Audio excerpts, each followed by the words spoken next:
네, 시청자 여러분 안녕하십니까? 뉴스타트 3부 시작합니다. 12일 앞으로 다가온 대선 소식부터 살펴보겠습니다. 더불어민주당 이재명 후보는 자신의 지역구가 있는 인천 지역을 돌면서 사흘째 수도권 표심을 다졌습니다. 국민의힘과 김문수 후보를 겨냥해선 유세장 안전을 위해 세운 방탄유리가 비아냥될 일이냐며 우려를 만든 건 바로 그들이라고 맞받았습니다. 이준엽 기자입니다. 민주당 이재명 후보는 인천에서 기회가 될 때마다 강조해온 해불 양수, 바다는 물을 가리지 않는다는 말을 거듭 꺼내들었습니다. 지난 대선 패배 뒤 인천 계양에서 국회의원 재선에 성공하며 제도약에 성공한 만큼 인천 시민의 이러한 통합 정신에 감사하고 또 보답하겠다고 약속했습니다. 우리 인천 시민들이 해불 양수의 정신으로 모두를 통합하고 작은 차이를 넘어서서 함께 손잡고 새로운 나라를 향해 나아가겠지요.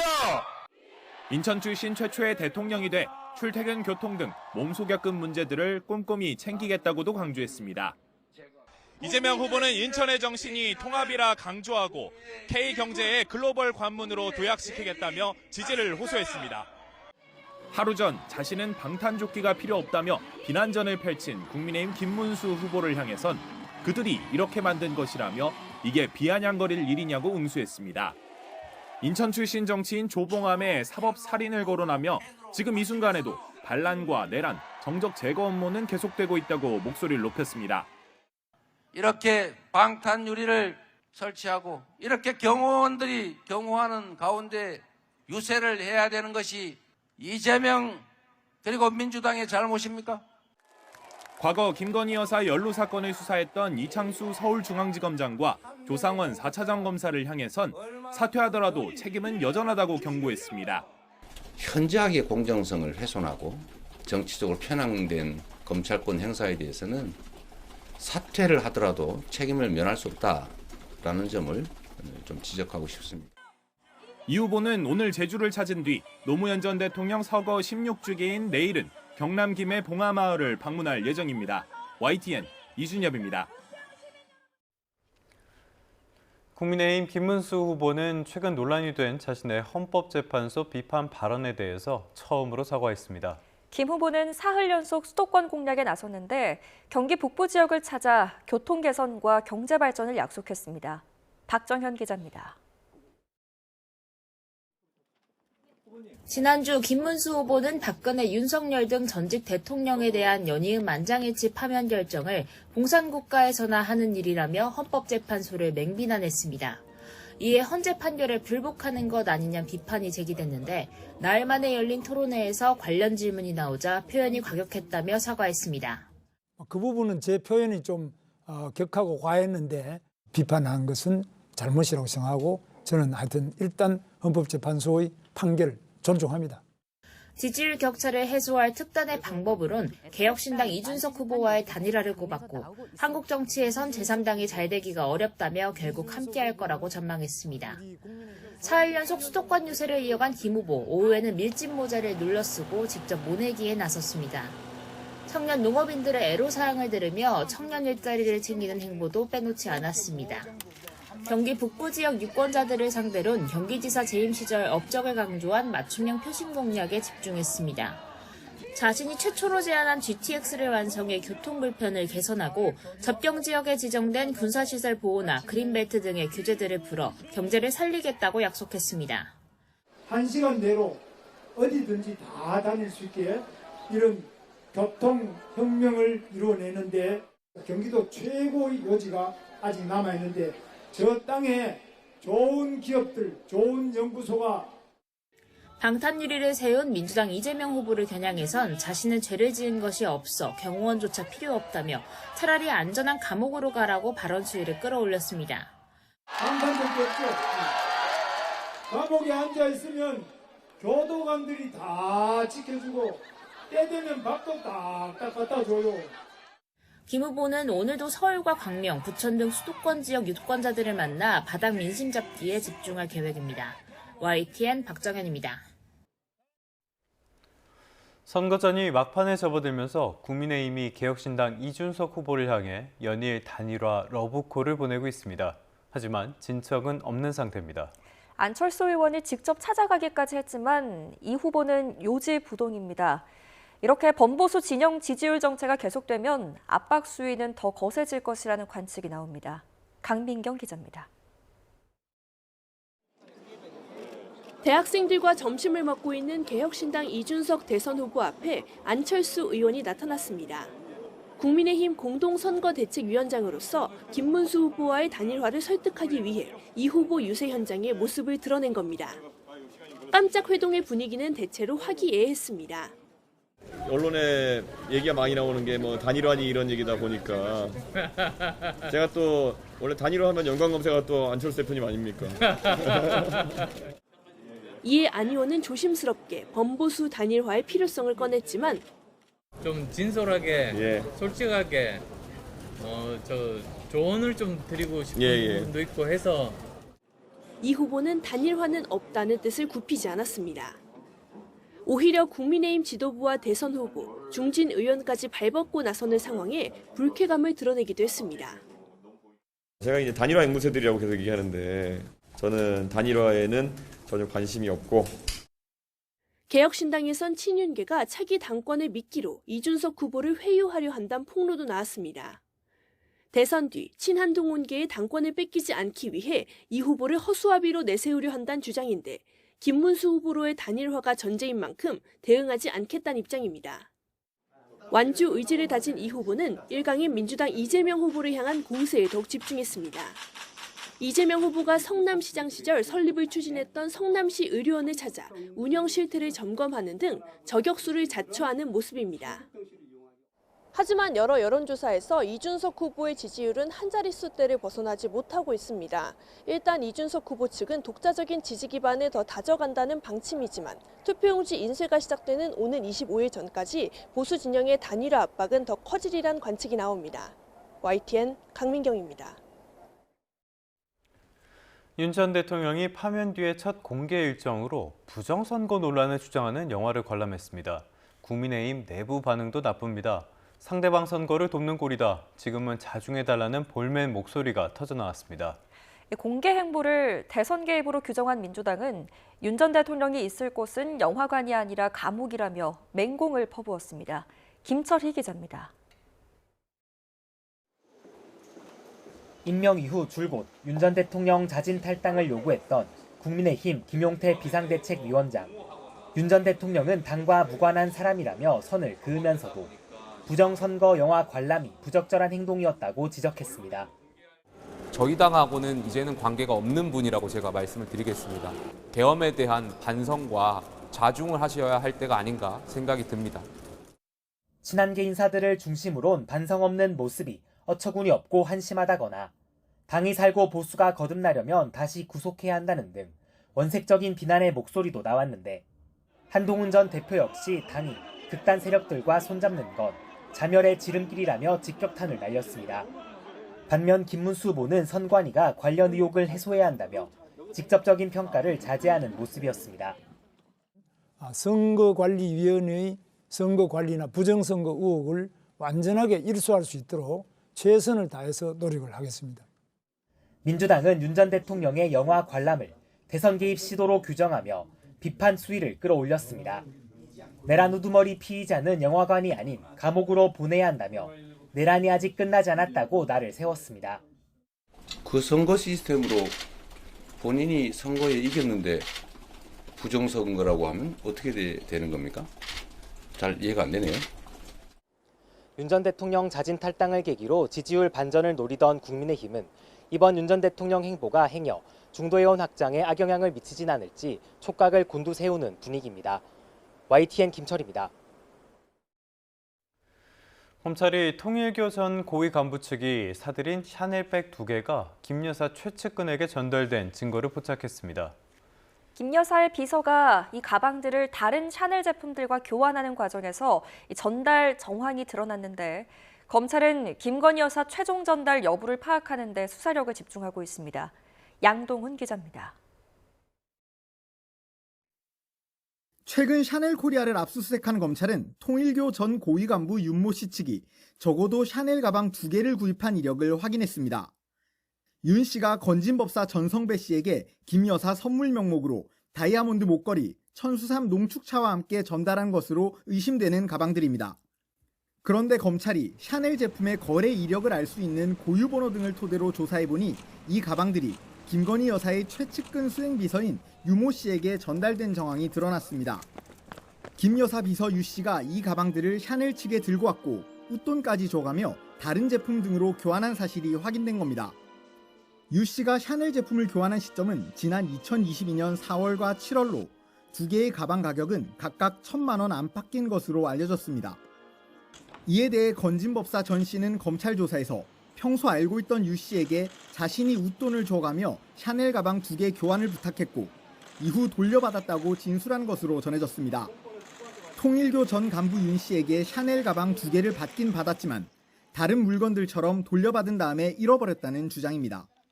통일교 청탁으로 김 여사한테 목걸이랑 금품 전달한 거 인정하시나요? 유 씨도 검찰 조사에서 코바나 콘텐츠 시절부터 인연이 있던 전 씨의 부탁으로 가방을 교환해 준 것일 뿐이라고 말했습니다.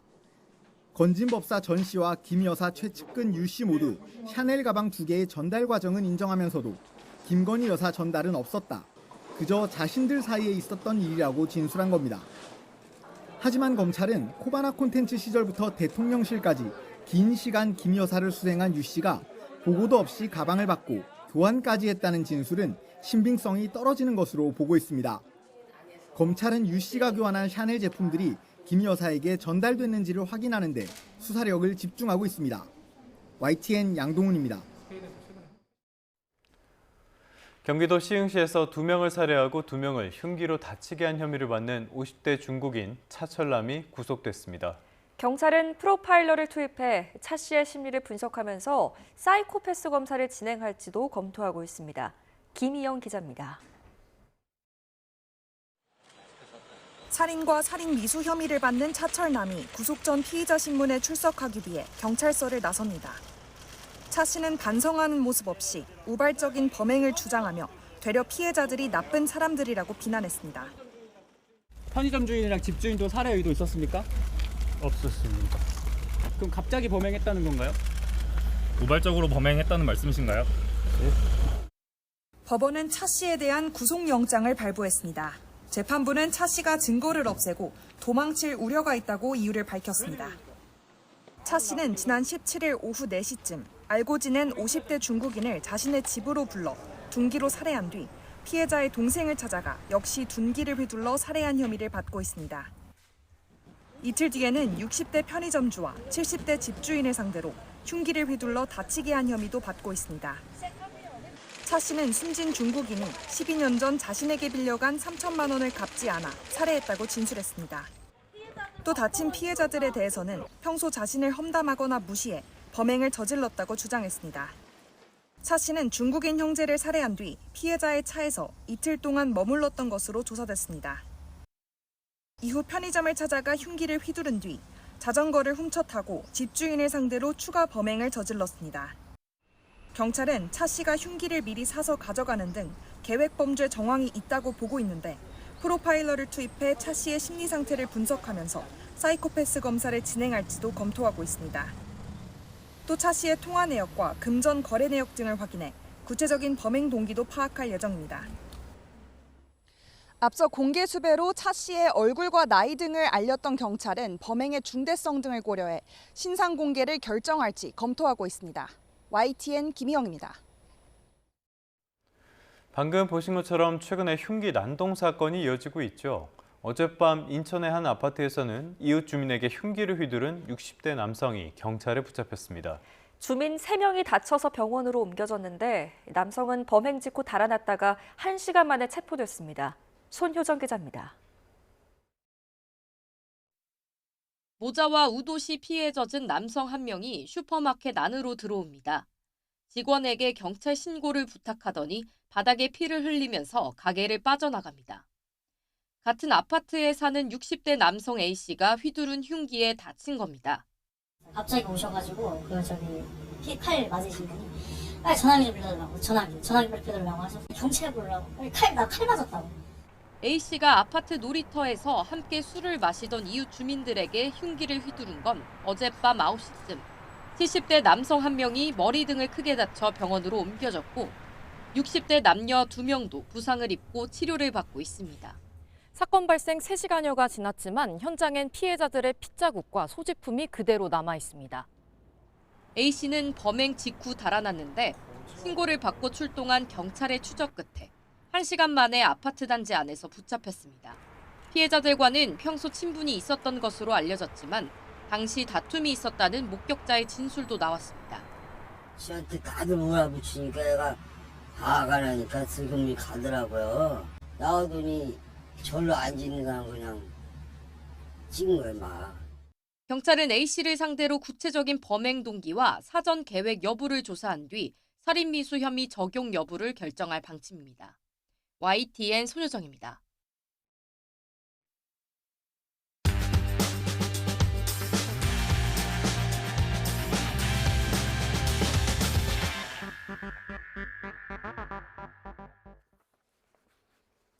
네, 5월 22일 목요일 스타트 브리핑 시작합니다. 오늘도 대선 후보들의 공약부터 비교해 보겠습니다. 조선일보입니다. 주요 후보들이 트렌드 맞춤형 공약을 내놓고 있습니다.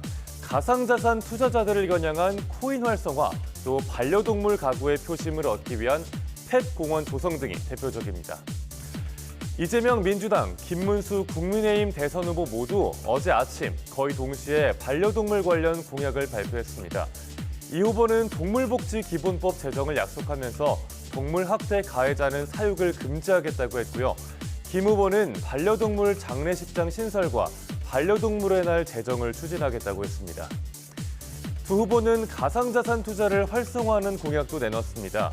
이 후보는 가상자산의 거래 수수료 인하, 또 원화 기반의 스테이블 코인 도입을 내세웠습니다.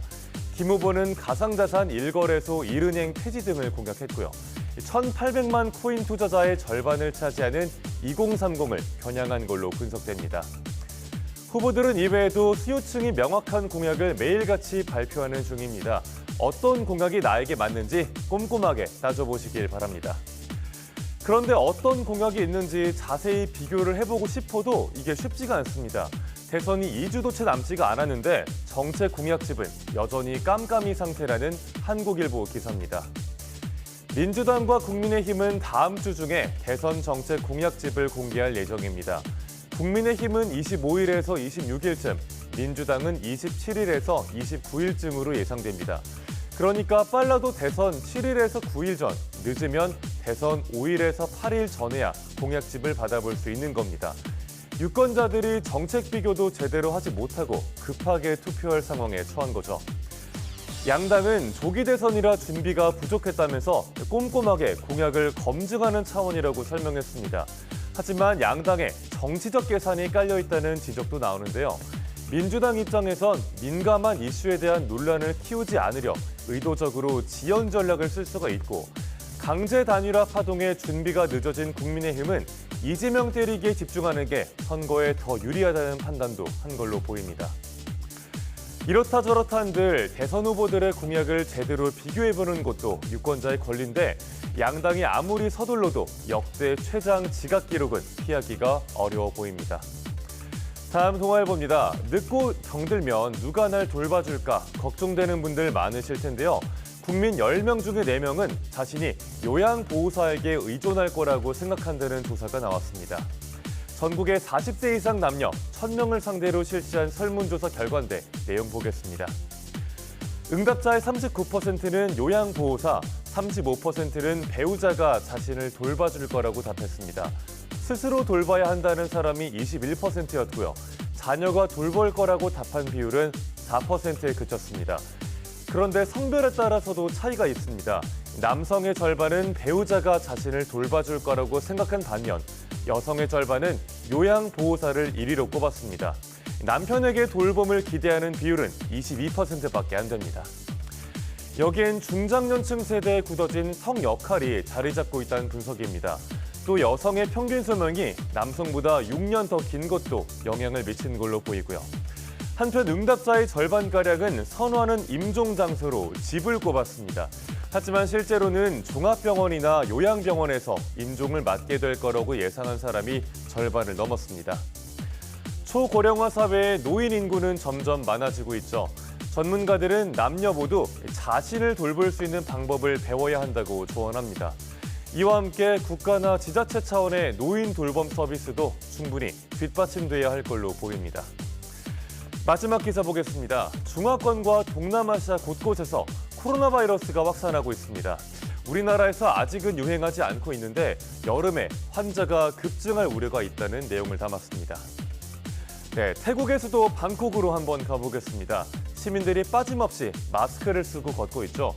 우리나라 관광객이 많이 찾는 곳이기도 한데 일주일 사이에만 3만 명 이상이 확진돼서 확산세가 심상치 않습니다. 중국 본토에서도 노동절 연휴를 지나면서 코로나 환자가 2주 동안 2배가 늘었습니다. 홍콩에선 최근 4주간 중증 성인 환자 81명 가운데 30명이 코로나로 사망했고요. 타이완도 최근 한 주간 코로나 응급진료 환자가 2만 명에 달합니다. 우리나라도 여름에 코로나가 유행할 수 있습니다. 백신을 맞았더라도 시간이 지나면 면역 효과가 떨어지고요. 또 무더운 여름에 에어컨을 틀어서 실내 환기가 줄면 바이러스 확산에 영향을 줄 수 있기 때문입니다. 전문가들도 올여름 코로나 재유행을 우려하는 상황입니다. 질병관리청은 고위험군은 최대한 빨리 백신을 다시 맞는 게 좋다고 권고했습니다. 5월 22일 아침 신문 살펴봤습니다. 지금까지 스타트 브리핑이었습니다.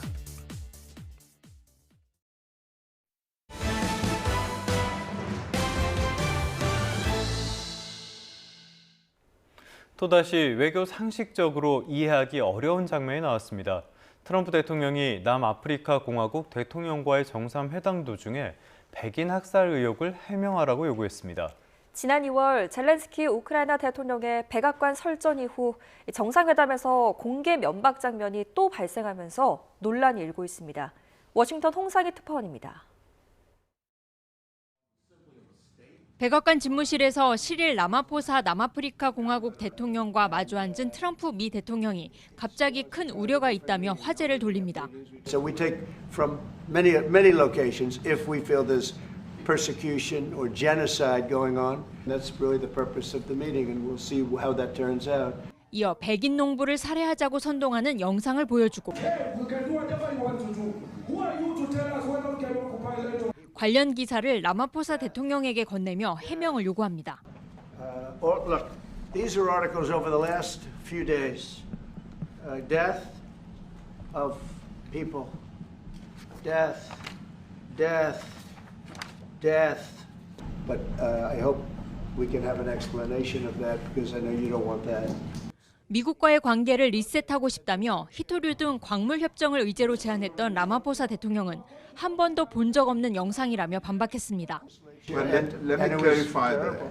Let me clarify that because what you saw, the speeches that were being made, one, that is not government policy. 지난 2월 말 백악관 정상회담에서 트럼프 대통령, JD 벤스 부통령과 설전을 벌이다 쫓겨난 젤렌스키 대통령이 연상되는 장면입니다. 남아공의 토지 수용법을 비판해온 트럼프 대통령은 앞서 원조를 중단하고 남아공에 정착한 백인인 아프리카너들을 난민으로 수용하기도 했습니다. 라마포사 대통령이 골퍼 어니엘스까지 동원해 백악관을 찾았지만 젤렌스키 대통령에 이어 정상회담 공개 면박을 당하면서 미국과의 갈등 봉합이 쉽지 않을 전망입니다. 워싱턴에서 YTN 홍사입니다.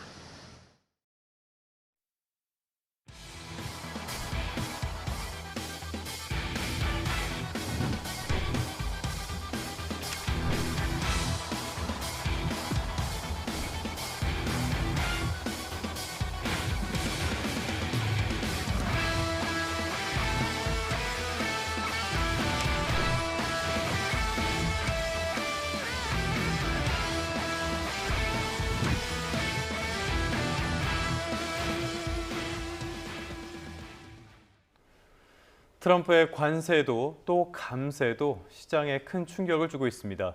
국내 경제 지표에도 영향이 뚜렷하게 나타났습니다. 스타트 경제, 오늘은 이정환 한양대학교 경제금융대학 교수와 함께하겠습니다. 어서 오십시오, 교수님. 어서 오십시오, 교수님. 제가 조금 전에 뚜렷하게 경제 지표에서 나타나고 있다라고 말씀을 드렸는데 대미 수출이 많이 줄었다고요? 이번에 5월 1일부터 20일까지 이제 무역 통계가 잡히는 것들이 있습니다. 뭐 한 열흘마다 이렇게 무역 통계를 잡는데 5월 1일부터 20일간을 보니까 작년 5월에 비해서 대미 수출이 14.6% 감소했다라는 그런 의견들이 나왔다라고 아마 이해하시면 될 것 같습니다.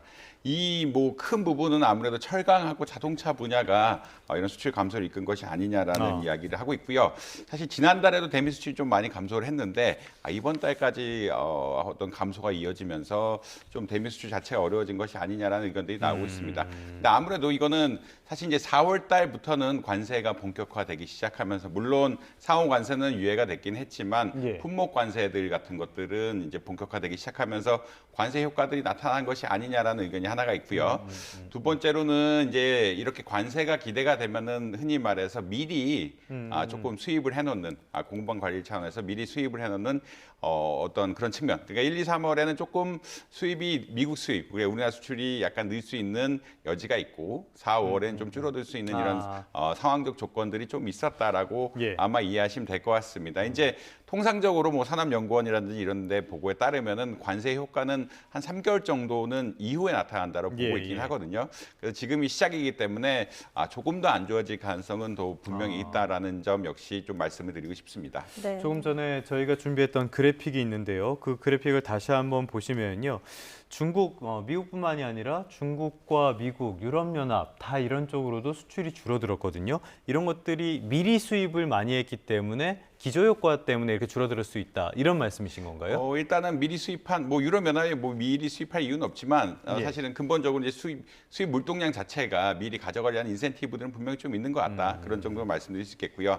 이제 관세 같은 것들이 전반적으로 품목 관세 같은 모든 것들 그 부품에까지도 붙는다라고 이야기하는 이런 이야기들도 있어가지고 전반적으로 그런 아까 기저효과를 말씀드릴 수 있다. 그 두 번째로는 이제 경기 침체를 또 이야기 드려야 되는데 아무래도 경기 침체가 예상이 되면은 사실 1, 2월 정도면 이제 올해 하반기 경기 침체, 경기의 동향 같은 것들을 어느 정도 세우고 구매자들이 얼마나 물품을 살 것인지 계약 같은 것들을 좀 바꿀 수도 있는 타이밍인데 이런 경제 성장률의 전망 역시 일부는 그러니까 물론 이제 이게 적극적으로 반영되려면 계약의 시점이라든지 이런 것들이 차이가 있긴 해야겠지만 일부 이제 경기 침체에 대한 우려 같은 것 역시 반영이 됐다라고는 말씀드릴 수 있을 것 같습니다. 네, 말씀하신 분야에 이제 품목별 관세를 폐지하는 게 우리의 목표일 텐데 지금 그 과정을 위해서 한미 관세 협상이 이루어지고 있습니다. 2박 3일간 이어지고 있는데요. 아직 구체적인 청구서가 나온 건 없는 것 같아요. 협상 어떻게 이루어지고 있을 거라고 전망하세요?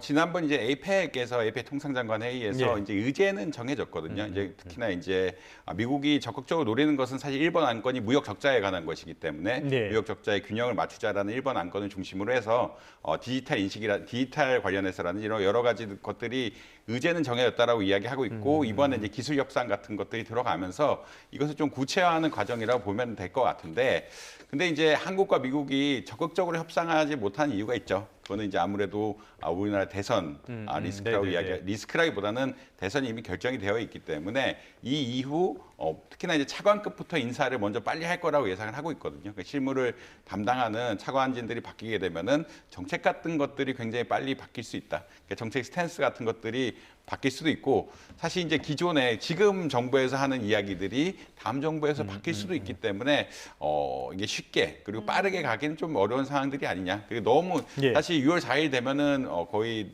차관급 인사부터 빨리 진행될 거라고 생각을 하고 있고 산업부는 특히나 빨리 바뀌어야 될 이런 상황들이기 때문에 7월 8일까지 이제 상호 관세에 대한 협상을 마감해야 되는 이런 분명한 시점들이 있기 때문에 좀 빨리 바뀔 것이고 이렇게 빨리 바뀌는 것이 효과가 나타날 것이고 미국이나 한국 양쪽에서 좀 부담스러운 상황이다. 그렇기 때문에 의제 정한 것을 조금 기술적으로 구체화하는 정도지 이게 엄밀하게 정량적으로 얼마나 해야 된다 이런 얘기까지 나오기는 분명히 어려운 것 같다라고는 말씀드릴 수 있을 것 같습니다. 알겠습니다. 지금까지는 관세 이야기를 했고요. 트럼프가 관세로 전 세계를 혼란에 밀어 넣었었는데 관세 카드를 조금 접더니 이번에는 감세로 또 쇼크를 주고 있어요. 감세 법안 통과를 위해서 의회를 압박하고 있는데 어떤 내용들이 담겨 있습니까? 감세는 사실 이제 트럼프 행정부의 가장 대표적인 정책이라고 이야기할 수 있겠고요. 사실 일기에서도 기업에 대한 법인세를 감소시키면서 어떤 주가 부양이라든지 이런 큰 영향을 하긴 했다라고 아마 이해하시면 될 것 같습니다. 이제 뭐 개인 소유 소득세 지금 여러 가지 항목들이 나오고 있는데 개인 소득세율의 인하라든지 법인의 최고세율, 그 법인 역시 이제 소득 규모에 따라서 최고세율 같은 것들이 정해져 있는데 미국 법인세 아직 좀 높다라는 의견들도 있어가지고 최고세율 인하, 그다음에 공제, 그러니까 소득 공제라든지 자녀세 공제 확대라든지 뭐 TV라든지 초과 근무수당에 대해서 세금을 물리지 말자라는 의견, 그다음에 어떤 미국산 자동차, 그러니까 자국산 자동차를 구입할 때는 이자에 대해서 세액 공제, 세금을 낼 때 강경을 해주자라는 이런 다양한 의견들을 내세우고 있고 이것을 통해서 공화당 혹은 이 하원을 굉장히 압박을 하고 있다. 이 감세는 공화당의 정책이고 이 공화당의 정책을 끌고 가야 된다라고 하원을 압박하는 양상들이 계속 나오고 있고 이런 발언들에 대해서 굉장히 흔히 말하는 약간의 좀 경망한 단어들까지 써가면서 지금 이게 굉장히 압박의 수위를 높여가고 있다라고 아마 이해하시면 될 것 같습니다. 네, 이 반대파 여론도 그럴 것이 지금 감세 법안이 통과가 되면 앞으로 미국의 국가 부채가 10년 동안 최대 5조 달러는 더 늘어날 것이다 이런 전망이 나오고 있거든요. 재정 건전성이 흔들리니까 국채 금리도 치솟고 있습니다. 이렇게 안전자산의 지위가 흔들리는 상황에서 미국의 자산을 매도하는 셀 아메리카 그 움직임이 재현되는 거 아니냐 이런 관측이 나오고 있는데 어떻게 보세요? 지금 이제 국채 시장이 좀 투매 같은 우려가 있다라고 보시면 될 것 같고요. 투매란 것은 어떤 거냐면 결국 미국 금리가 좀 올라갈 것이 아니냐라는 이야기입니다. 왜 미국 국채 금리가 올라갈 수 있느냐? 이런 5조 달러의 재원을 마련하려면 그러면 국채를 많이 찍어야 되는데 예전만큼 중국이 적극적으로 미국 국채를 사는 것 같지는 않다. 이런 국채 수요에 대한 문제들이 생기면서 국채 금리가 많이 올라갈 것이 아니냐라는 의견들이 좀 나오고 있다라고는 아마 이해하시면 될 것 같습니다. 금리가 올라간다는 이야기는 어떤 거냐면 수요가 작다는 이야기거든요. 그러니까 금리란 것은 채권 가격의 반대라고 보시면 될 것 같은데 채권 가격 금리가 올라간다는 얘기는 채권 가격이 굉장히 많이 떨어지고 있다는 이야기고요. 채권 가격이 떨어지고 있다는 이야기는 채권의 수요가 뭐 좀 부족하고 공급이 굉장히 많이 늘어날 거라 이런 현상들 때문에 아닌가라고 좀 추측을 하고 있습니다. 결국 셀 아메리카라는 것은 미국 국채에 대한 수요 같은 것들이 떨어지는데 너무 많이 발행을 하고 있고 재정 건전성에 대한 이야기 역시 계속 무디스라든지 S&P라든지 이런 피치라든지 신용평가사에서 계속 나오고 있는 이야기거든요. 이게 재정 적자를 너무 늘리는 것이 미국의 경제 자체는 좋지만 그리고 달러 패권을 인정하긴 하지만 그 국가 신인도 차원에서는 전혀 좋은 것이 아니다라는 의견들이 계속 피력을 하고 있기 때문에 이런 효과들이 좀 반영이 되는 것 그리고 이런 의견들이 좀 반영이 돼서 투매 같은 현상들 국채 수요가 줄어든 현상들이 일어나고 있는 것들이 아니냐라고 많은 전문가들이 평가를 하고 있습니다. 간밤에도 재무부의 20년물 입찰을 보면 수요가 상당히 부진하게 나온 것 이런 것들도 확인할 수 있을 것 같습니다. 자, 트럼프는 감세 이렇게 줄어드는 재정을 관세로 메울 수 있다 이렇게 이야기를 하고 있거든요. 이게 가능한 얘기입니까?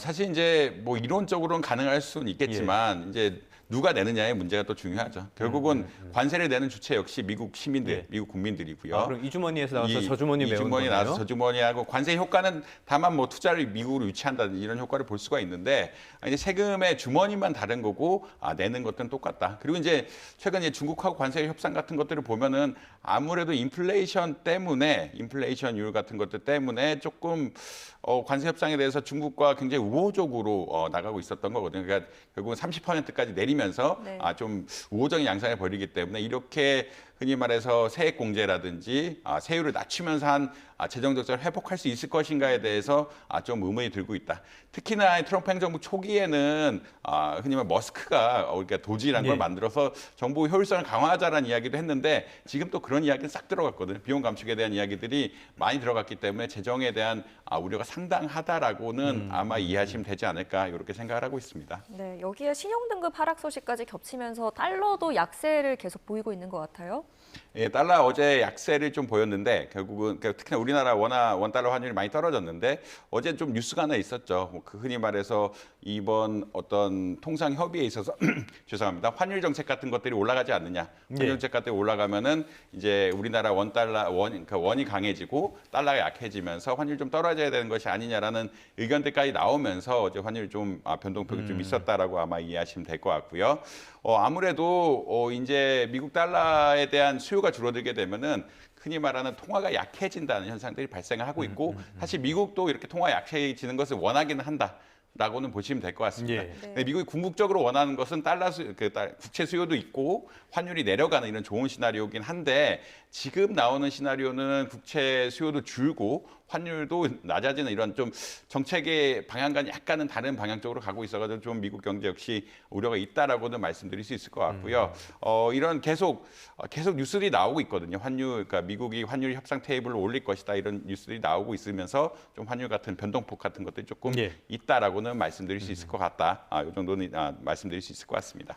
환율도 움직이고요. 밤사이에 뉴욕 증시는 꽤 많이 조정을 받았어요. 결정적인 영향을 미친 게 국채 금리가 올랐기 때문인데 이 국채 금리가 오르는 거랑 증시가 어떻게 연결이 되는 겁니까?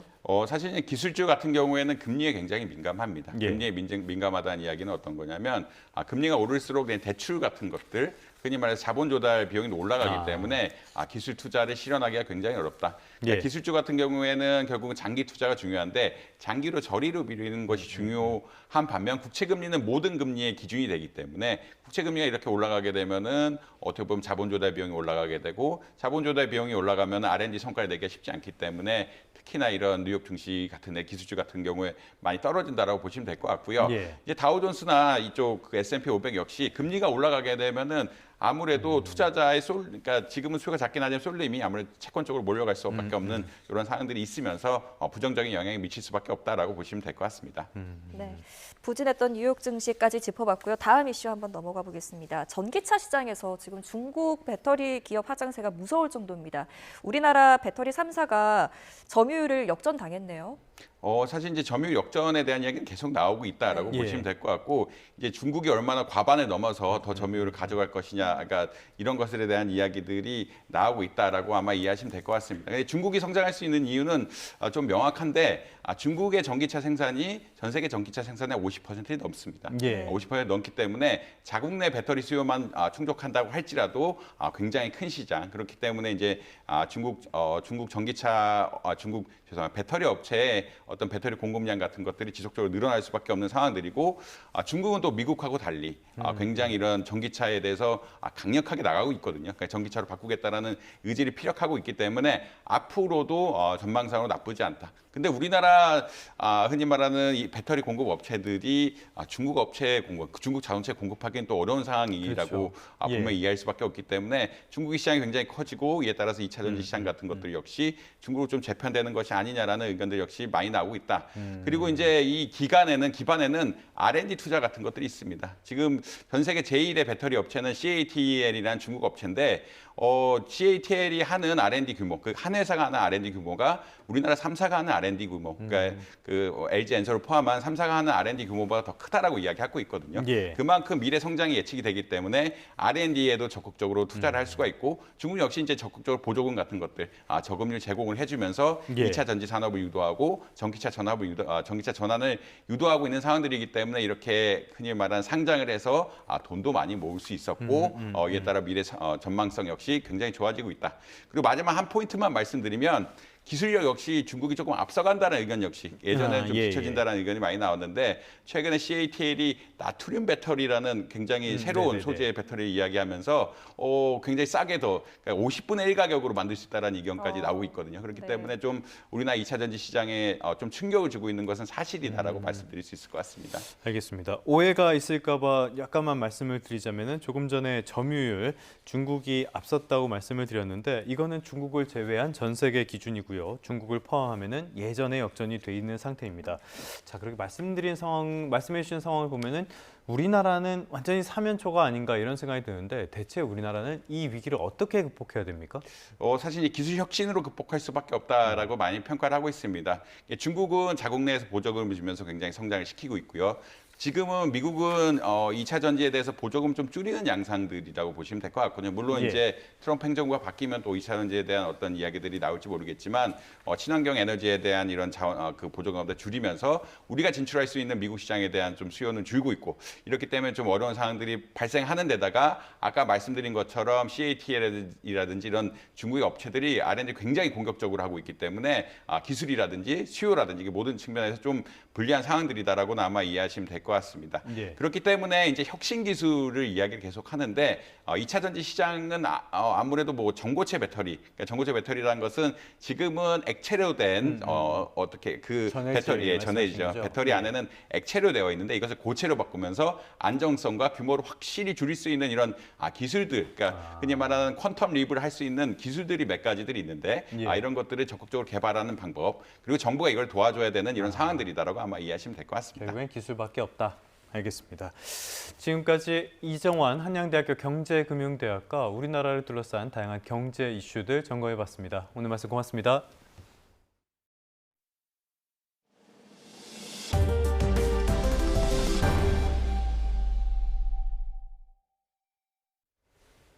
끝으로 출근길 날씨 살펴보겠습니다. YTN 야외 스튜디오 연결합니다. 고은재 캐스터. 네, 고은재입니다. 오늘 출근길에도 비가 내리는 곳이 있습니까? 네, 현재 서울에서는 비가 대부분 잦아들고 하늘만 흐린데요. 여전히 그 밖에 수도권과 강원 지역에 약한 비가 내리는 곳이 있습니다. 이 지역에서는 오늘 출근하실 때 미끄러운 도로에 주의가 필요하겠고요. 앞으로 이 산발적인 비구름은 점차 남쪽으로 이동하겠습니다. 네, 어제는 밤낮 없는 더위가 기승을 부렸었는데 오늘 더위 상황은 어떤가요? 네, 우선 밤더위는 여전했습니다. 아침인 지금도 서울에서 체감온도가 23도 안팎으로 다소 후텁지근한 느낌이 들고 있는데요. 다행히 앞으로는 북서쪽에서 찬 공기가 내려오면서 오늘 낮 동안은 여름 같은 더위가 없겠습니다. 특히 일부 동쪽 지방에서는 선선한 느낌까지 들겠습니다. 이 자세한 비 상황부터 살펴보면 현재 경기와 강원 지역에 약한 비가 이어지고 있습니다. 수도권 등 중북부에서는 오전 중 비가 그치겠지만 산발적인 비구름은 점차 남쪽으로 이동하겠는데요. 이후로는 충청 이남을 중심으로 비가 내리다가 늦은 오후부터는 잦아들기 시작하겠습니다. 내리는 양은 5에서 10mm로 많지 않겠는데요. 다만 전북 내륙은 밤까지, 충남과 전북 서해안은 새벽까지 오는 곳도 있겠습니다. 고온다습한 남풍에 열이 빠져나가지 못하면서 오늘도 아침 공기는 다소 끈적합니다. 현재 서울 기온이 20.4도, 창원이 19.8도로 전국이 20도 안팎을 보이고 있는데요. 찬 공기가 내려오면서 낮 더위는 어제보다 훨씬 덜하겠습니다. 다만 서울 26도 등 서쪽 지방은 여전히 25도 안팎으로 더운 느낌이 나는 정도겠고요. 반면 동쪽 지방은 20도 안팎에 머물면서 어제보다 많게는 10도가량 낮겠습니다. 이 주말을 앞둔 내일부터는 아침 기온도 예년 수준을 되찾겠고요. 서쪽 지방에서 낮더위도 주춤하겠습니다. 주말과 휴일 내륙은 하늘도 대체로 맑겠습니다. 이 출근길 곳곳에 안개가 짙게 끼어 있습니다. 특히 바다 안개가 유입된 서해안과 그 밖의 해안가를 중심으로는 시야가 무척 흐린데요. 운전하신다면 안전에 각별한 주의가 필요하겠습니다. 지금까지 서울 상암동에서 YTN 고은재입니다. 네, 5월 22일 YTN 뉴스타트 모두 마무리하겠습니다. 활기찬 아침 보내시기 바랍니다. 시청해주셔서 고맙습니다.